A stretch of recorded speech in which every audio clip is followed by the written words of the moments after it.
বালা গো, খোদার কসম একটা ডালিমি গান লেখার পারিশ্রমিক চাওয়াতে অডিও কোম্পানির মালিক পান্না আজম লাথি মারতে মারতে তাকে বের করে দিয়েছিলেন স্টুডিও থেকে।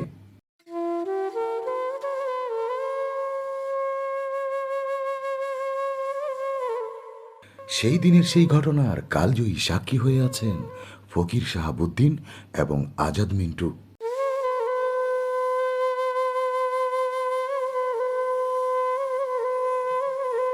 শুধু এরাই নন, কণ্ঠশিল্পী লেলিন এবং নবীন এই দুজনের সামনেই ঘটেছিল সেদিনের সেই ঘটনা।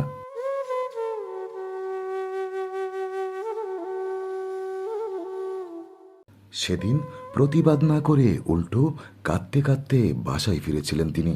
এখনো সেই কষ্ট মাঝে মধ্যেই তাকে করে খায়।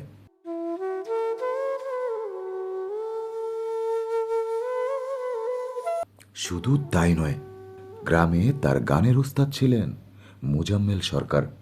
একদিন সেই ওস্তাদের সাথে প্রচণ্ড শীতের রাতে একটি অনুষ্ঠানে গিয়েছিলেন গান গাওয়ার জন্য।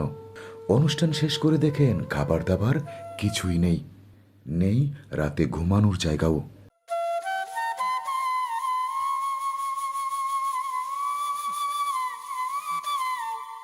একদিকে প্রচণ্ড খিদা, অন্যদিকে শীতের রাতে নেই থাকার জায়গা। কিন্তু কিছুই করার ছিল না তাদের। কোনো উপায় না পেয়ে প্রচণ্ড শীতের মধ্যে খ্যারের পাড়ার নিচেই ঘুমিয়েছিলেন গুরু শিষ্য।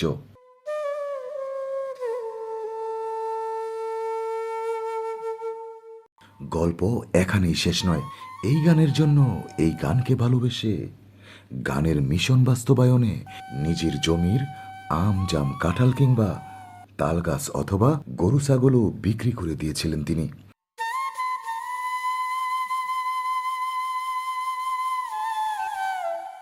আর এগুলো বিক্রি করেই চলে আসেন ঢাকায়। তখন মিশন যেন একটাই, যেভাবেই হোক গান প্রকাশ করতে হবে তার, নিজেকে মেলে ধরতে হবে গানের জগতে। এভাবে চলতে চলতে 1996 সালের দিকে অনেক কষ্ট করে নিজের খরচেই তার কথাসুর এবং কণ্ঠে প্রকাশ করেন কষ্টে আছে আইজুদ্দিন শিরোনামের একটি একক অ্যালবাম। অ্যালবামটি প্রকাশ হয়েছিল অডিও কোম্পানি সঙ্গীতা থেকে। আর এটাই ছিল তার কথাসুর এবং কণ্ঠে প্রকাশ হওয়া প্রথম গানের অ্যালবাম। শুধু নিজের গাওয়া গানই নয়, পাশাপাশি সে সময় তিনি চালিয়ে গিয়েছিলেন গান লেখা এবং সুরের কাজও।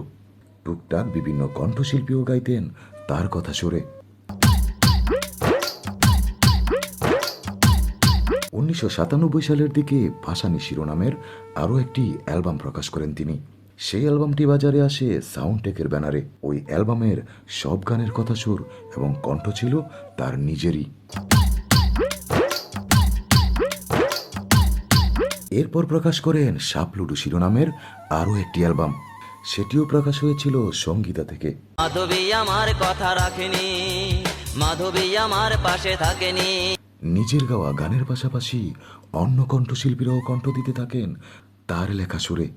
চলছিল গানের যুদ্ধ।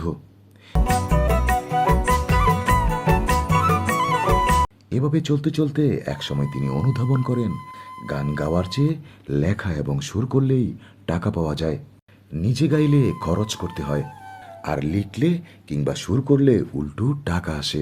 খোদার কসম আজ থেকে ভুলে যাব আমি তোর নাম। তাই তখন থেকেই মনে মনে সিদ্ধান্ত নেন নিজের গাওয়ার চেয়ে লেখা এবং সুরেই বেশি গুরুত্ব দিবেন তিনি।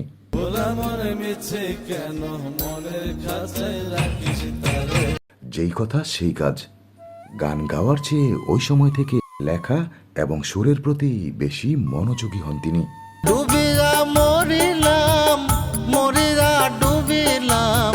তার কথা সুরে বিভিন্ন কণ্ঠশিল্পীদের কণ্ঠে প্রকাশ হতে থাকে একের পর এক গান।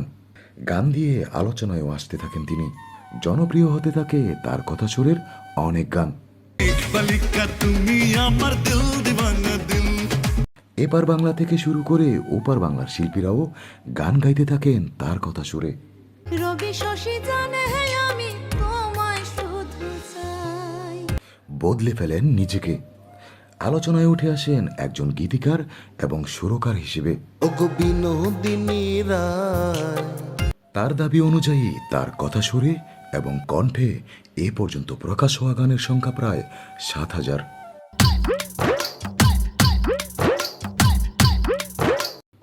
বিভিন্ন চলচ্চিত্রেও প্রকাশ হয়েছে ২০টির মতো গান।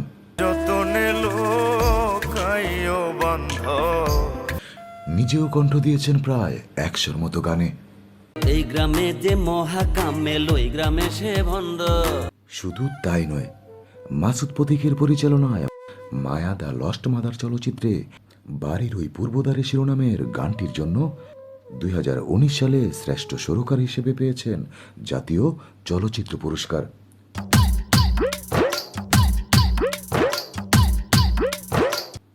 সেই গানটিতে কণ্ঠ দিয়েছিলেন কণ্ঠশিল্পী মমতাজ। এই গানে গায়িকা হিসেবেও মমতাজ পেয়েছিলেন জাতীয় চলচ্চিত্র পুরস্কার। বুকের ভিতর গোপন বাসা, গানের ইন্ডাস্ট্রির একজন নিবেদিত কর্মী হিসেবে যাকে মিউজিক ইন্ডাস্ট্রির সবাই ডাকেন গান চাষি বলে।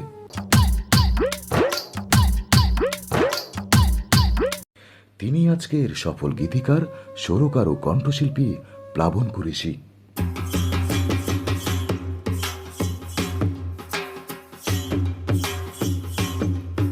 তার কথা সুরে গান গেয়েছেন দেশবরেণ্য কণ্ঠশিল্পী থেকে শুরু করে নতুন পুরনো অনেকেই।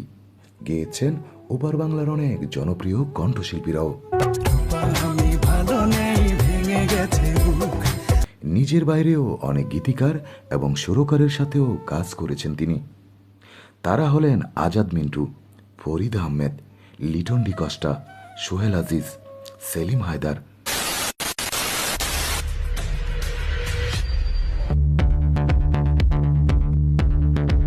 বারি সিদ্দিকী, জালাল আহমেদ, ফিরোজ খান, মিলন ভট্টাচার্য এবং এ প্রজন্মের অনেকেই। এই হৃদয়ের চার দেয়ালে তোমার ছবি আঁকা। তার উল্লেখযোগ্য গানের মধ্যে রয়েছে ইন্দু বালাগো, যে পাখি ঘর বুঝে না, বিনোদিনী রায়, মুখ দেখে কি মানুষ চেনা যায়, মন ভাঙা আর মসজিদ ভাঙা,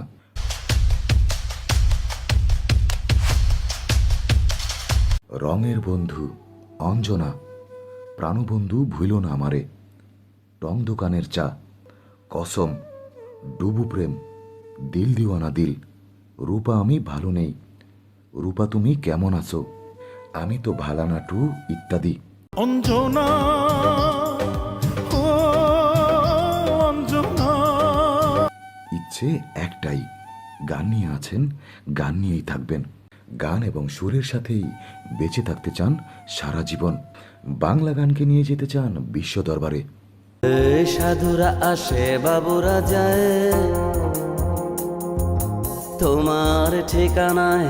1975 সালের 6 জানুয়ারি গাজীপুর শ্রীপুর উপজেলার ভাওয়াল রাজাবাড়ি ইউনিয়নের মাধবপুর গ্রামে জন্মগ্রহণ করেন সুরকার ও গীতিকার প্লাবন কুরেশি।